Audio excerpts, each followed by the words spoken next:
Warning. This episode contains strong language, graphic depictions of violence and death that may be disturbing for some listeners. Listener discretion is advised.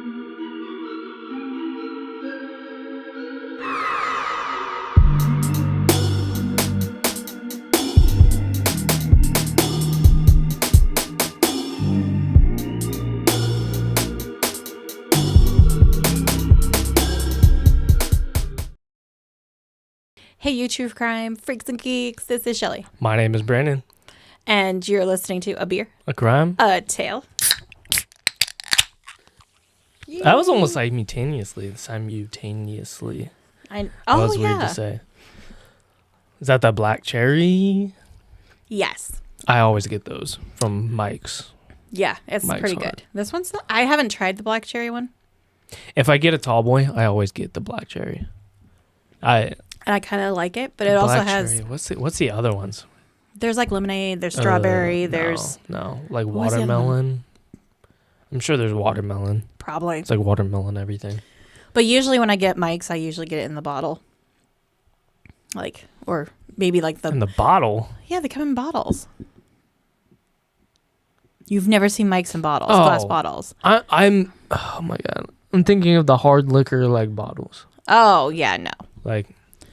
No, just regular glass bottles. And I usually try to get... that bottle. Oh. I usually try to get like orange or peach or something because I'm more of a citrus person.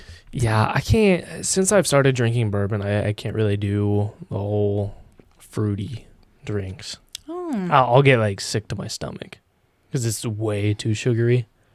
Even it. though this is a lot of sugar too. I know you're drinking a Coke. Well, and a Coke, yeah. So, Coke Zero. I So think that's all the sugar. my cousin got to come home from the hospital. Nice. I know. Nice. Like way earlier because I think it was like crazy. I know, like a week ago they told her that she was going to have like 3 weeks of inpatient therapy. And then like she texted me, I can't remember when it was, like maybe Monday or no. She came home on Monday. She texted me like a week ago or this weekend and was like, I get to go home on Monday. I'm like, you are kidding me. Wow. I'm Kudos to her. I know. That's awesome.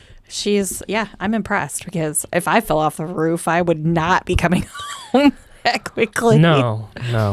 But I also have a lot of cushion, so I might be okay.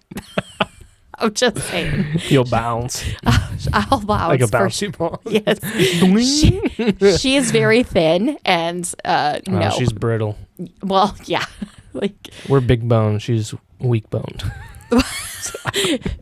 I think those are fighting words. I can see her coming at you. Okay. Yeah. I'll shut my mouth now.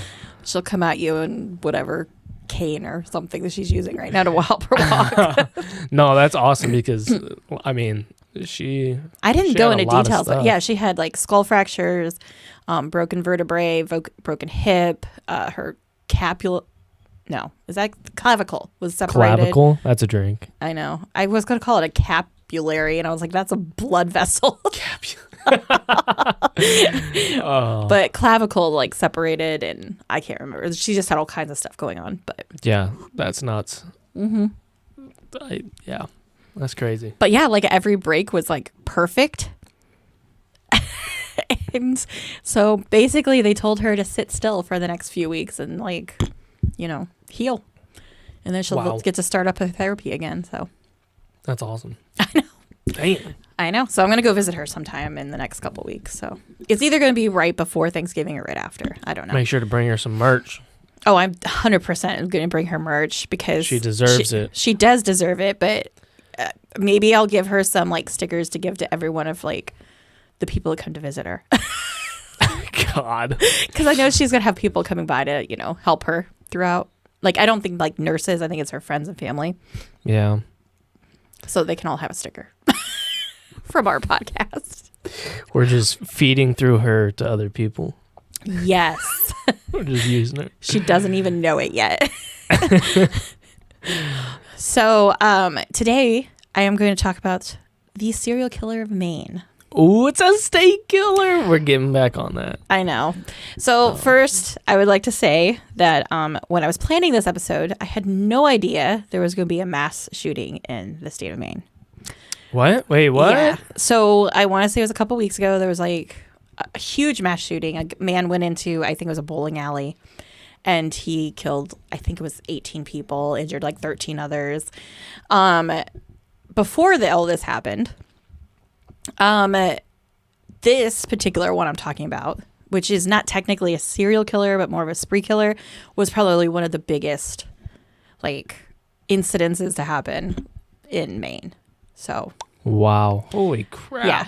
Now, it was really difficult to find a killer for Maine because it has the lowest crime rate of all 50 states. Is it because nobody wants to travel that far north? Like, they go up north to New York, and it's like, why would I want to go further than that? I would love to go to Maine. It is gorgeous. It's, like, beautiful. And they have whale watching. So, I'm there. Whale watching? Yeah. Wow. Anyway, so for those of you that are drinking to this episode responsibly, the drinking word of the episode is inn. INN, like a hotel, motel, Holiday Inn. Yes, not the word inn, because I mean, if you want to drink to that, go for it. But it's like, yeah, like a bed and breakfast. Yeah. AKA inn. Drink. Damn it. I was trying to get past that one. All right. So, Labor Day of 2006, Charles Nielsen and his wife, Lee, decided to make an evening trip to visit his son, Christian. Charles had received a call from Christian saying that he was left to run the inn where he was renting a room and invited him over. Charles thought this was a little unusual, especially since his son was a line cook for a different inn. God, so, nonstop. It'll get much better. So he decided to give him a visit. Around 5:30 p.m., Charles and Lee pull up to the Black Bear Bed and Breakfast. Thank you. Which is a 6-bedroom farmhouse with a red tin roof near Newry, Maine. He pulls into the drive and finds a bloody trail outside. Oh, jeez. Yeah, that leads to the body of a female. Oh, no. Charles calls 911 and tells dispatch that he found the body of a woman and he believed that his son was the murderer. Just outed him right then and there. Right there and then. Charles's phone call would lead police to one of the most gruesome spree killings in Maine's history. So it was his son. Yes. So, who is Christian Nielsen? I'm sure that is exactly what you were asking. Well, Christian Nielsen. Yes. Never heard of him. No, I had not either until I read this. And is it a good one? It's going to make you go, what the fuck, by the end. I like those. Yeah. I like those episodes. So on May 2nd, 1975, Charles and Patricia Nielsen gave birth to a baby boy that they named Christian Charles. 2 years later, they had a little girl that they named Patrine. And then 2 years after that, Charles and Patricia got divorced.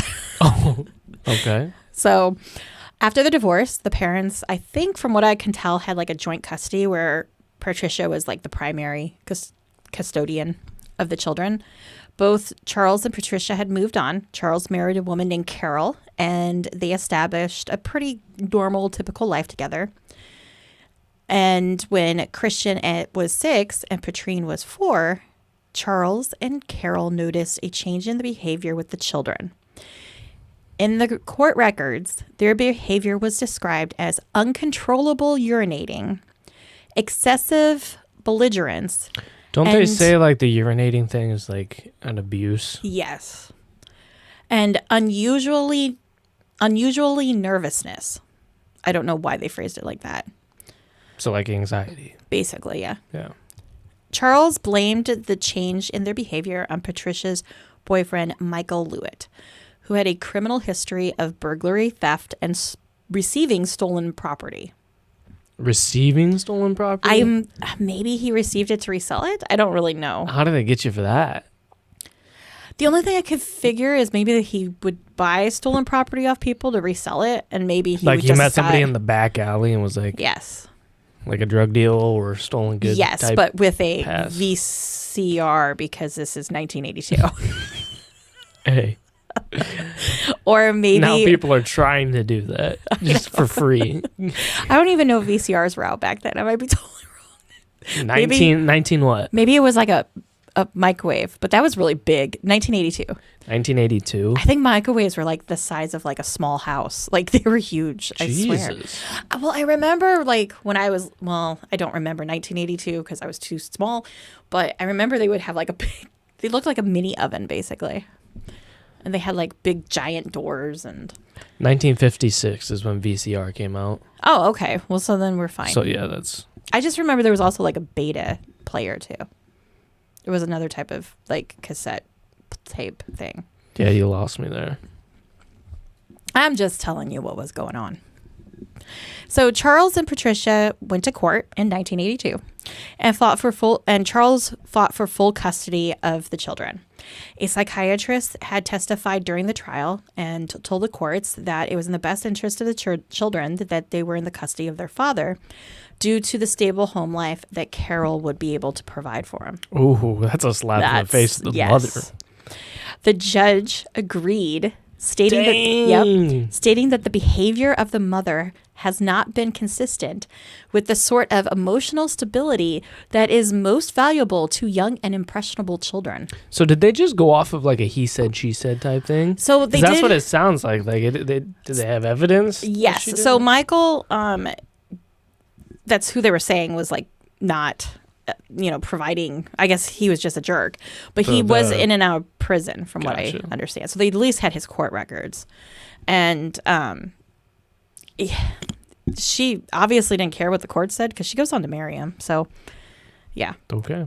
Well, Charles and Carol, of course, were granted full custody. Patricia marries Michael. But this didn't end the custody issues, and Charles and Patricia would go back to court numerous times. However, the children would always remain with Charles.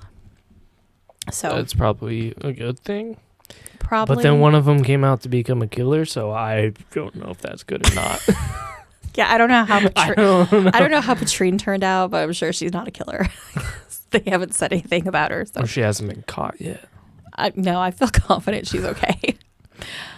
Patricia would eventually divorce Michael in 1991, stating that it was his fault that she lost custody of her children. Like, she actually wrote a letter to the courts as part of the reason for her divorce was because... Her fault? It should have been her fault. She married him and basically chose him over her kids. If the court was telling me... So she wrote a letter saying that it's her fault? No, that was Michael's fault. Oh, I was going to say a woman saying that it's their fault? Okay. Hell no. Seriously. You just want me to... You're not sexist on this podcast. That was a joke, by the way. Charles would end up divorcing Carol in 1993 during Christian's sophomore year at Mount Blue High School in Farmington, Maine. The adults around Christian as he was growing up would describe him as quiet and cute. He was just this adorable little blonde boy. But there it is. They had no idea what was actually going through Christian's mind, and some of these thoughts were very dark. Since the age of 13, Christian had aspirations of becoming a serial killer. And nobody was like, oh shit, yeah, maybe we should lock this dude up. So he didn't like obviously tell anybody. Right. He kept it to himself and he tried to fit in with society. So from like some of like the interviews I saw of high school people that he went, people he went to high school with, he was just a typical kid in the 90s. He, listened to grunge music and played, like Nirvana and rode on a skateboard. Like he wasn't he wasn't completely awkward, I guess is the way to put it. He wasn't sitting alone in the dark lighting matches and catching cats on fire, basically, because taking a magnifier to ants. Right. Like he wasn't what you would probably describe as your typical serial killer, I guess, behavior. Okay. He was described by friends and coworkers as moody, and he would sometimes have full-on mood swings. Nobody said a word what these mood swings were, so I don't know. I'm just going by what people said. Nobody gave a single example as what a full-on mood swing was. I would just assume anger. I would assume too. I don't know. He had also taken up drinking and was considered by many to have an aimless lifestyle. Despite, so that's geez, a drink. That was a big drink. Ooh, take a big gulp. Everybody out there, take a big gulp. Except if you're driving, don't. Unless it's water. Yes. I do. He was considered by many to have an aimless lifestyle despite being considered intelligent. They always are intelligent. I know. Isn't that crazy? It's weird. You're smart. I know. I haven't killed anyone yet. Please don't add that to my resume. In 2001, he decided he wanted to take after his father and become an English teacher. So his dad was like a high school teacher, English teacher, and was very popular. Like all the kids at the school loved him. And he signed up for some classes at the University of Maine in Farmington. And he took classes off and on up until 2005. During this time, he also bounced from job to job, and he was also getting DUIs and losing his license. Man. So, yeah. After he was fired from his job as a line cook at the Family Fare restaurant in Farmington, he told his friends and coworkers that he was going to change. He was going to stop drinking and join the military. Everybody drinks more. Wait. You just said military. Yeah. I was waiting for you. You were waiting for my comment. I was, because you always say that. Here's the thing, okay? I've noticed this about a majority of serial killers. A huge amount of serial killers. They are smart. Yep.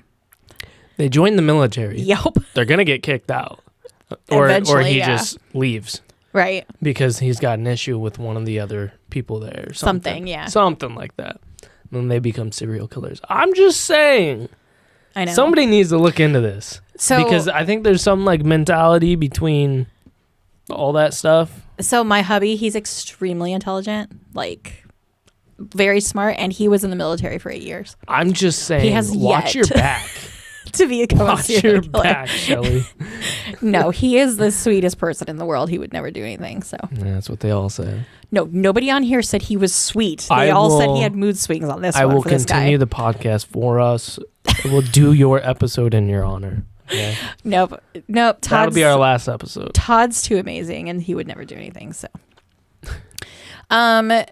So his friends were really optimistic that he was going to straighten out his life, but instead, he didn't join the military.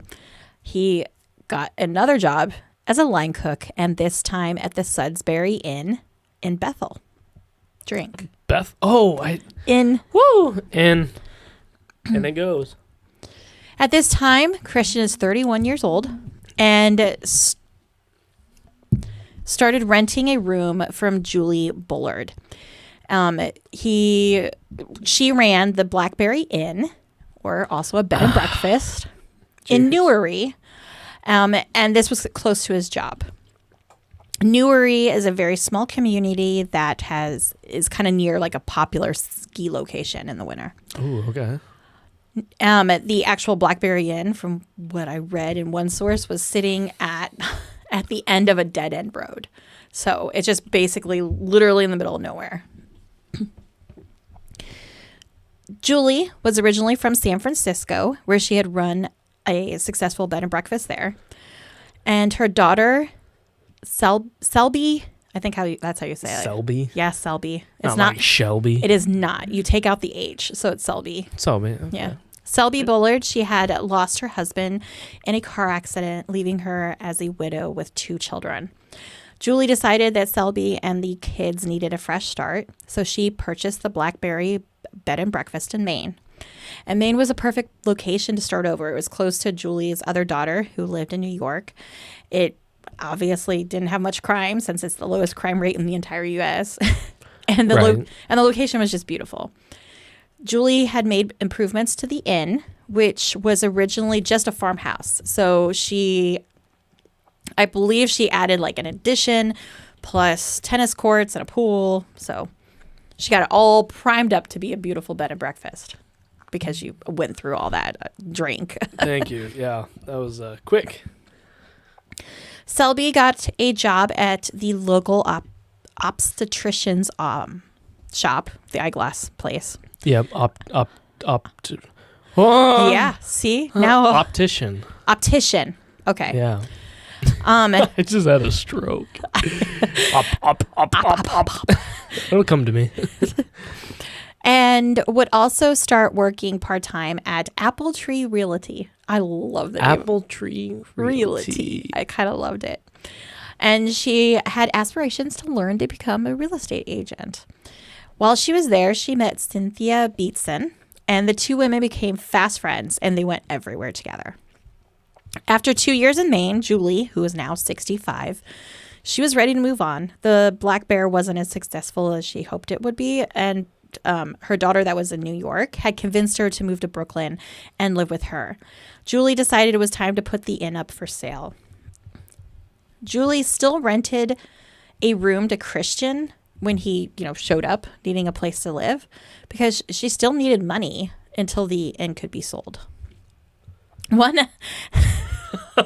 Poor Brandon's just like drinking away. My God. It was better than me picking Christian as the name. Or like the last episode, Butch. I know. That was You said you wanted up. a good drinking word, and I was like, okay, fine, Butch. We sit down every episode, and I'm just like, all right, what is the drinking word of your episode? She's like, let me think about something that I say a decent amount. And then she says, Butch. I said, okay, we can do that. I didn't know Butch was the killer. So she said it like every single sentence. I did. And me and Jean are just crying like. I know. It was pretty bad. Yeah, I'm sorry. It was pretty bad. All right. So one other person lived at the inn, the handyman, 50-year-old James Whitehurst. Now, James was originally from Batesville, Arkansas. But he came to Maine looking for work. He had separated from his common-law wife, who he had 4 children with, and was going through a custody battle. Jim had battled polio as a child, and as a result, his legs were like thinner and smaller. Yeah. And he walked with a limp.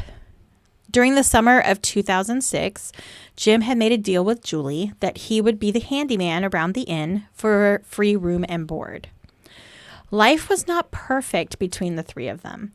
There were rumors that there was a rent dispute between Julie and Christian, and that Jim and Julie were plotting to evict Christian. Oh, no.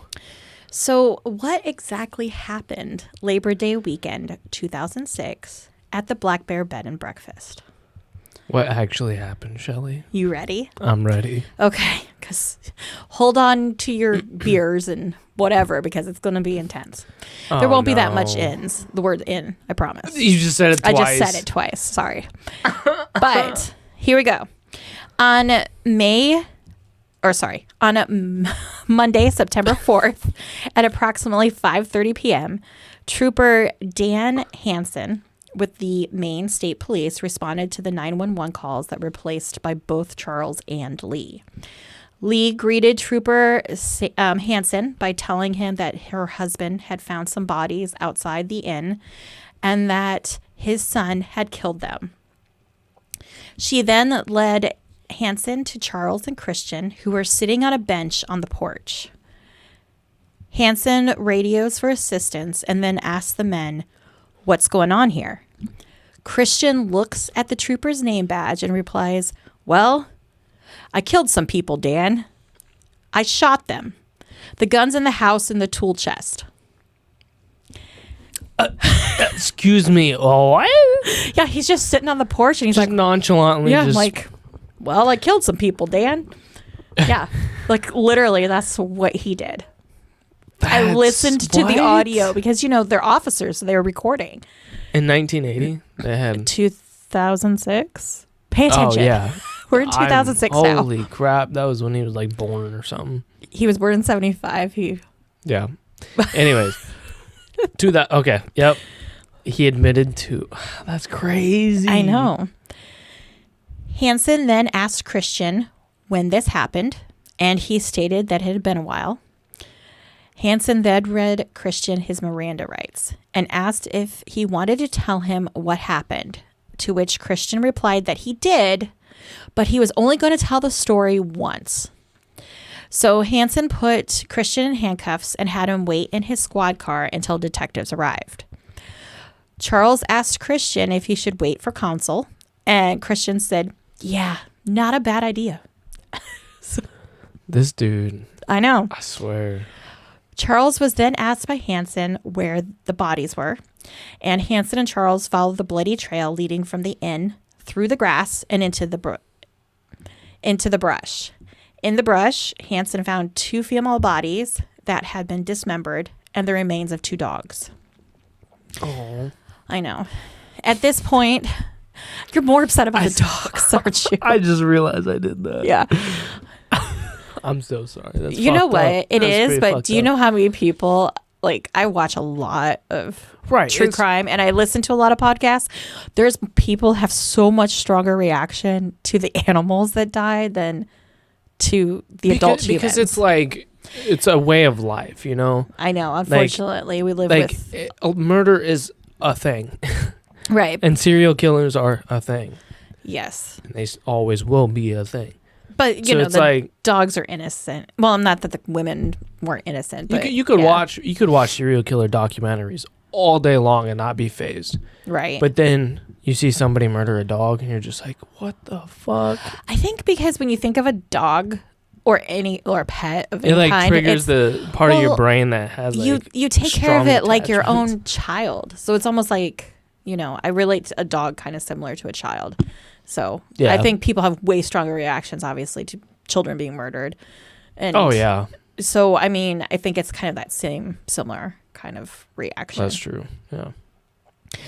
At this point, Hansen approaches Christian and asks if there's a chance that anyone is alive, and Christian tells him no, everyone was dead. Detective Jennifer King from the Maine Criminal Investigations Unit arrived at the inn around 7:30 p.m. and read Christian's Miranda rights again. Once again, Christian says that he is only going to tell this story one time. But he already told it. No, he hasn't. Oh, you don't even know who's been killed yet. Right. Yeah. I just thought that was part of the where are the bodies at type thing. Oh no, he hasn't even told Gotcha. everybody where the bodies are yet. Only his dad has walked him to it. Oh, I got you. Yeah, Okay. Charles is the one that was like, hey, this is the bodies I've found, kind of thing. So, he says, I'm only going to tell the story one time, and he wants counsel. So Christian agrees to be interviewed by King and another detective who I never found the name of at the Newry fire station. They feed Christian a sandwich and read him his Miranda rights again. 3 times they've read him his Miranda rights. Okay. Something's up with that. I know. You keep stating that. I know. So King asks Christian to start at the very beginning, and this is his story in his words. So I'm starting from the very beginning. Get ready, All right. folks. On August 31st, Christian finally gave in to his dark thoughts that he had been having since he was 13 and decided he was going to kill someone, and that someone was going to be Jim Whitehurst. He knew that Jim loved fishing and invites him to go to Upton, which is like another town over, like 15 minutes from Newry, and his mother lived there. So the next day, he purchases a .38 pistol and some ammo. He then picks up Jim from the inn and drives to Upton. All in one day. So this dude just buys a pistol. So he goes, hey, you want to go fishing without having a murder weapon? And then the dude's like, yeah, let's go tomorrow. And he's like, all right. So the very next day, he goes and buys a weapon. Exactly. Then picks him up and goes. Yeah. From a store. Yeah. Nowadays, it takes like a month. Well, we're in Illinois. We have like the strictest Right. gun laws of any That's state. true. There are states, I think even Iowa, you could just go over there and buy one that day. So Yeah, no, not here. not in Illinois. You've got They like a hold that waiting shit. period. And Yeah. it doesn't matter if you've had a FOID card for your whole life, not your whole Yeah. life, but since 16 or whatever. They don't care. They don't give a shit. You're going to wait for that gun. So he picks up Jim from the inn and drives to Upton. On the way to the woods, they stop by a Subway and Christian purchases their sandwiches. Hold on. What in the world made that like So where did he go? Subway? To pick up sandwiches. Yup. He went to a Subway to pick up sandwiches. Okay. What is wrong with a Subway? No, I thought you actually said like an actual like train station the subway. Restaurant subway. So I started laughing because with like I thought it was an ironic sentence. Oh no, we're in Maine, in the middle of like a mountain area. I don't know if a train goes through mountains there. You don't know. I'm sure it does. Okay, well, I mean, maybe, but I don't think they call them subways. So, Subway restaurant. Yeah. So Christian purchases their sandwiches. When they get out of the car, Christian conceals the pistol in the waistband of his pants. They enter the wood on some property owned by Christian's family, and they find a log to sit down on. They get out their sandwiches, they eat together. Then Christian tells Jim that he has to go to the bathroom. So he goes and pees. Then he comes back and he bums a cigarette off of Jim. And after he finishes a cigarette, he stands up, walks behind Jim, pulls out the pistol, and shoots Jim 3 or 4 times in the back of the head. Jesus. He actually doesn't know how many times he shot him. He just knows he shot him. Then he was like, I don't know if he's dead, so he shot him again. And then he was like, I still don't know if he's dead, so he shot him again, kind of thing. Okay. When Christian was asked by the detectives why he shot Jim, Christian said, I don't know. I just objected to his presence. I knew you were going to say that. Did you really? Not those exact words, but like I knew he was going to say that. Oh, I don't know. I just kind of felt like it. Yeah, that's basically what he just was asking for it. I think at one point said that he found his like tiny childlike legs annoying too. Like, oof. So after shooting Jim, Christian left his body in the woods and went to work at the Sudbury Inn. Like he literally he drags the body away from like where they sat and had dinner, and then he gets it to a spot where he thinks he's gonna potentially bury it, and he's like, oh nope, time for me to go work. I'm just gonna leave it here. Wow. That's literally his just thought process. Yes. And this dude's smart. Yeah. At this point in the story, it's Friday evening. So the next day, Christian goes back to Jim's body in the morning, and he starts digging a grave to bury Jim, but realizes the grave would end up being too shallow. He was then asked by Detective King why did he want to bury Jim, and Christian told her, well, that's what you do with a dead person. You either bury or burn them. He knew that he had to get him in the ground before he started to smell. After digging for a while, he changed his plans and gets some gasoline and burns Jim's body. Because that won't smell. I don't know. I mean... Yeah, it is his burning family. Flesh is a whole new smell. I think that, from what I understand, this is his family's property, so it's probably like a lot of acres, and maybe he's far enough in that none of the neighbors would notice something like that. I don't know. But you can smell burning leaves from like a mile down the road. That's true. That's a valid point. Once again, he goes to work right afterwards, and while at work, he starts thinking that he's gonna have to kill Julie too. He never planned on killing Julie because he thought Jim would be enough, but then he began to worry that Julie was going to suspect that something was up when Jim never returned from the fishing trip. She was the only person to know about the fishing trip, right? Yep. So, yeah. So Sunday morning, he gets up, grabs his gun, and heads outside. His original plan was to open the window to her bedroom, crawl inside, and shoot her. But her face was right next to the window, and he didn't want her to, open up her eyes and see him at the window. So he goes inside and makes his way to her bedroom. First, he tries kicking in the door, but it doesn't budge. So he slams into it with his shoulder and pops the door off the locks, causing it to slam open. Jesus. Julie sits up quickly and yells, "What the hell?" I mean, yeah. Yeah. Yeah. Christian raises the gun and shoots her 3 times, blowing her off the bed into the wall. Christian describes the scene as amazing. What a dick. Yeah, he full on, that's exactly what he literally ends the whole conversation as, it was amazing. No, It was not. Fucking nutcase. He drags her body outside and cuts it in half with an axe and a hacksaw. He then covers it with a tarp and heads to work again. The next morning was Monday and Labor Day. He got up, ate breakfast, and started cleaning the blood throughout the house because, he's got to clean Julie's room. Plus, he dragged her body outside, so he's got to clean all that blood too. He then went outside and shot the dogs. First, What? hang on, I'm getting to the logic. Just in case that the dogs rolled in her blood. You're close. So they won't get tests. You're close. I don't So first he shot the oldest one. He claimed he had to shoot that one because it was 12 or 13 years old and it's just way too old for a dog. Oh, dude, dogs live. Dogs can live 20 My some old years. dog lived till he was 18. I know. So that was yeah. He killed the other 2 dogs because he was worried that they would start dragging the human remains around the farm. So you were kind of close to when you were thinking they'd get into the blood.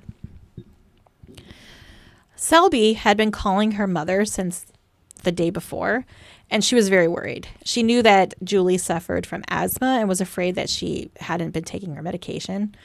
So she wasn't sure if she had an asthma attack or if it would turn into, for some reason they're talking about maybe potentially it turning into a seizure. I don't know. Oh. So Cindy told Selby that she would be happy to ride along with her. So Cynthia went by Cindy. So as soon as Christian saw Selby and Cindy coming up the drive, he knew he was going to have to kill her too. Oh. He grabs his .38 pistol, puts it in the waistband of his pants, and meets Selby and Cindy. As soon as Selby saw Christian, she asked him where her mother was. Christian didn't know what to say and follows them through the house as they check different rooms. Selby goes into... Wait, why wasn't she why is she... She kept questioning it over and over. So she'd be like, where's my mom? Have you heard from my mom? Right, but why are you here? Who? Christian. He rents a room there. Oh, shit, my bad. Yeah. Okay. You lost me a while back. I'm coming back. I mean, you had me drink I know, you're on half a bottle. glass already. 2. This is third. Is it? Oh, well. Yeah. Part of it is your own fault because you kept messing up words. So. Yeah. So Christian, of course, doesn't know what to say to all these questions and follows them through the house as they check different rooms. Selby goes into her mother's room and Christian allows Cindy to go ahead of him. Selby looks around her mother's bedroom and says, "Christian, did you kill my mother?" As soon as she was asking him that question, he raised his pistol and shot Cindy in the back of the head. He then shot Selby in the back of the head, or in the head. Sorry, not in the back. He drags their bodies outside and heads over to his father's house to borrow a chainsaw. When he returns, he uses the chainsaw and the hacksaw to cut up both women. He cut off their fingers and removed their rings, placing them in a duffel bag. He doesn't 100% say why he does that, but I'm pretty sure it's so they can't identify them. Detective King asks Christian if he feels bad about killing Jim, Julie, Selby, and Cindy. Christian replies, "Well, I think I went about it badly, but I've never done this before." King then asks him if he thinks it's wrong that they're now dead. Christian tells her no, they weren't dead before, and now they're dead. So that's literally what he said. What the fuck is going through this dude's head? I don't know. She then asks him if he thinks it's a bad thing that he did. Christian tells her it doesn't make any difference. The other detective asks Christian what would have happened if his father hadn't have shown up, and Christian tells him he would have killed more people. Detective King then asked Christian why he didn't kill his dad when he showed up, and Christian told her, "Because he was my dad." Duh. That's exactly how he phrased it to her, duh, that's my dad. Why would I ever kill him? Jesus. Christian pled not guilty to the 4 counts of murder he was charged with. But he just admitted to everything. Right. That'll make sense. He was held in the Oxford County Jail until his trial. However, he attacked another inmate, causing him to have to be transferred to the Cumberland County Jail. While in jail, he went on a hunger strike and lost 55 pounds. Ooh, nice. Not really. He only weighed 158, so he was down to 103. Yikes. The sheriff of Cumberland County actually had to get a court order to insert a feeding tube. Oh, yeah. It got really bad. Figured that was coming. Yeah, but Christian began to eat again all on his own, so they didn't have to insert the tube. In December of 2006, Christian used a disposable razor and carved the letter X onto his scalp, and that caused him to have to be placed on suicide watch. Yeah. Yeah. Yeah. Yeah, it's something.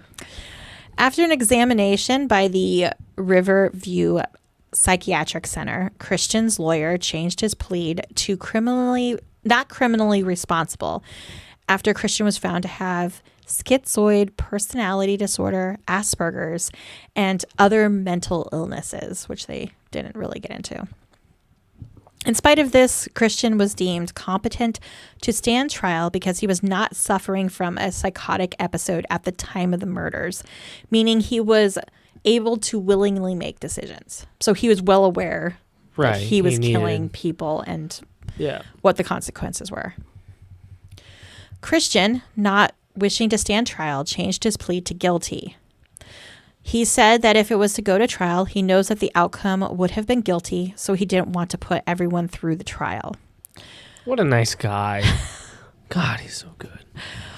During the sentencing hearing, Charles Nielsen addressed the courts and apologized for the pain that his son had caused. He asked the judge to have mercy on Christian. And then and then he turned to Christian and said, "I love you." So Brooke Bullard, whose stepmother, which was Julie, and her sister Selby, they were the victims. Right. She read a statement that was written by Selby's 10-year-old son Elliot, who was currently residing in California. In the statement, which Elliot titled "How My Life Changed and I Was Forever Wounded," the boy said he couldn't understand the violence that took his grandmother and mother's lives. They have all walked the stairway to heaven. At least there's no violence up there. On October 18th, 2007, Christian was sentenced to 4 concurrent life terms in prison, where he currently resides at the Maine State Prison. So I kept talking about the Miranda rights. At some point, he does appeal to take back his statements. And I wasn't exactly sure where it was, but he wanted to appeal everything he had said. And I thought he was going to be like, well, I never was read my Miranda rights. Kind of. This shit dropped. So basically what they were implying is that some of the stuff he had said needed to be taken away because his Miranda rights weren't read correctly or at the time or whatever. Okay. And they only took away one statement. I can't remember what it was. It might have been at the beginning where he was like, "Well, Trooper Dan, I killed some people." I think they took that one away. Yeah. So I think once he lost that appeal, that's when he was like, "Yeah, I just need to plead guilty." We're all going to take a trip up to Maine, okay? Because it's so pretty up there? Something like that. We're going to go to this prison. We're going to beat the living shit out of this dude. I mean, he was something. I watched... It doesn't faze him. No. If you want to see a lot more on him, if you think some of the stuff... I only took bits and pieces of it, but there's a show called Signs of a Psychopath on Discovery. It's the first season, episode 2, so he's actually in the title, credits for every time they show, an episode. But he is so matter of fact on how he says everything, and he's just so straight faced, and he laughs inappropriately, and he smirks a lot, and he's just a very... So it's like Ed Gein? No, because I don't know if he would be like Ed Gein, because I feel like Ed Gein had a lot of he had mommy issues. He was a whole Yeah. mess of a person. I don't feel like Christian had mommy issues or daddy issues. Well, like I meant like as in like storytelling. Like he was open to talk to like. Well, I guess Ed Gein was like open to talk to like certain people. right. But I mean, yeah, most serial killers out there are like pretty straight faced. Like I don't give a shit I think type of vibe, and that's scary. I think the only problem I had with like the show, The Signs of a Serial Killer or The Signs of a Psychopath, was that you had like these psychiatrists on there that were trying to say, yes, he's a psychopath, but they've never actually physically talked to this man. They've only watching his interview. Right. And even though it was determined he was not having a psychotic break, he still had a lot of other psychological issues. I mean, I know one of them is Asperger's, which my oldest son has. And part of that is they don't know how to express emotions correctly or read other people's emotions. So, like, him smirking and laughing at inappropriate times, like, my stepson does that. He does it all the time. He'll be, like, laughing hysterically in the middle of a funeral when the rest of us are, like, pulling out our napkins and crying hysterically. He's laughing. And it's not because he's, insensitive. It's just they don't know how to comprehend emotions correctly. So, am I sticking up for Christian? No, but I also understand, like, my issue with that show was the fact that you have these his emotions. Yes. These psychiatrists. Not so much his actions, but his emotions. Yes. These psychiatrists were like saying, hey, he's obviously a psychopath. No, I think he's a man that's very mentally disturbed and did not have any psychiatric help. That's crazy. But yeah, that is Maine's, I guess, spree killer / serial killer. I mean, he had aspirations to be a serial killer. He even I would count that as a serial killer. I would too. Because he's got a pattern. He did. I mean, anybody that showed up at the house, he was going to kill. That was his pattern. That's true. But like, he did the same things. Like, I mean, he either buried the body, cut him up, and burned him. Yeah. Like I said, I mean, you're right. The pattern is you show up. Good God, I'm glad the mailman didn't show up. Oh, shit. You know what I mean? Like, God. It was Labor Day weekend, so there was no mail delivered. What if they were throwing a party and one by one everybody showed up? Oh, and it was like a 20 people party. Like he didn't know Julie was throwing a party and people just like a surprise party. Oh, jeez. Ding dong. Oh, that was two more people. Yeah. Oh, I'm glad Julie didn't plan a party then.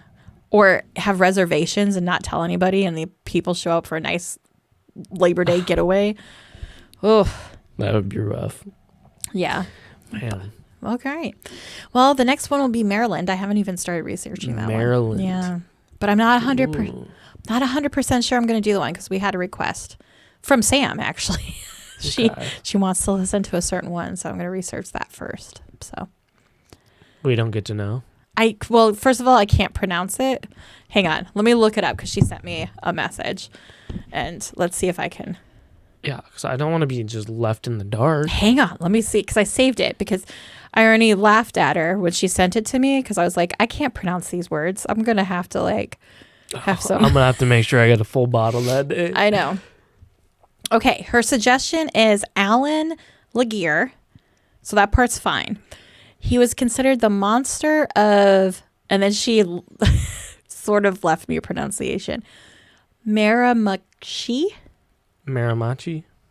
Miramachi? I don't know. Sure. I don't know, but you'll find it out. I'm going to find out. I'm just going to watch a video or something where they pronounce that. Basically. Stick with it. So I am going to do Sam's request. So that doesn't sound interesting. I'm just kidding. It does. Miramachi. Miramachi. I don't know. Anyways, if you haven't already, check out our Facebook at A Beer, Crime, and Tale, where we post episodes and newest updates. Yep, and check out our Instagram. And my big news, which is I'm trying to make us a website.